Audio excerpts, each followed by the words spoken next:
Podcast. The Vermillion Dreams Podcast. What's going on, guys? This is Spyder Grages with the Brutally Delicious Podcast, coming at you with another album review.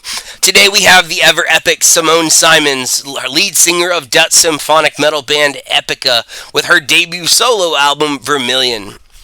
This is an album that I was extremely excited to get, not only because I love Epica and Simone, but because the supporting musicians are R.E.D and Lukinson's R.E.D. R.E.D is another band I'm a major fan of. I've been exposed to so much new music because of R.E.D and having to look up the artists that work with them on their albums. So having Simone back with them for this album is an absolute treat. This album really gives a new perspective of Simone herself and her talents as a vocalist. She's at the forefront of every song in this album, and it really kind of takes you deep into her mind and her thoughts, into who she is herself. So far, 3 songs have been released, and I want to talk about those first, as they couldn't be any different from each other in sound, and it really kind of sets this album up as a whole.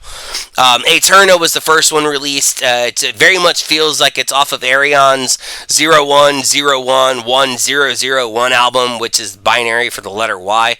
And Simone Simons had a part on that album as well.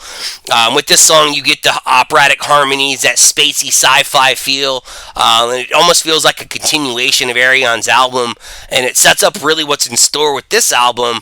It's just a fantastic choice for this to start the album off itself.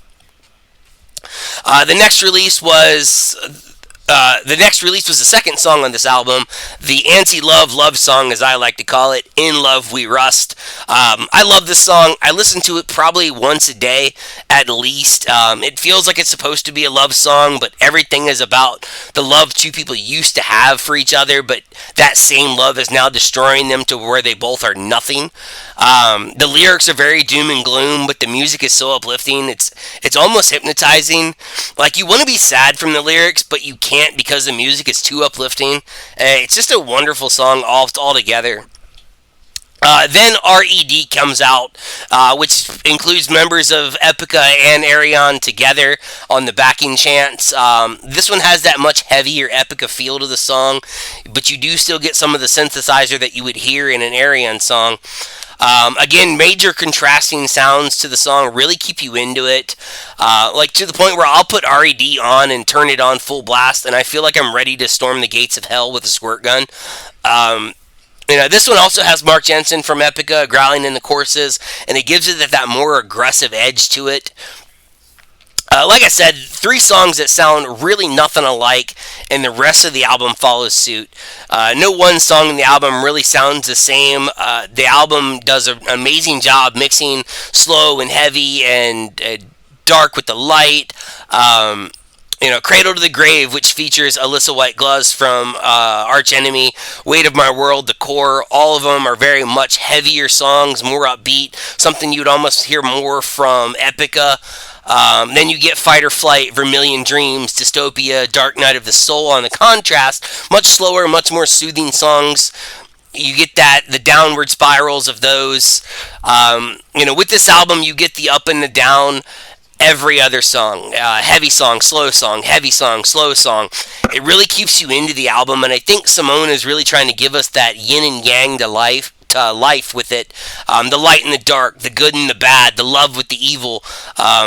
I just love how this album is produced all together.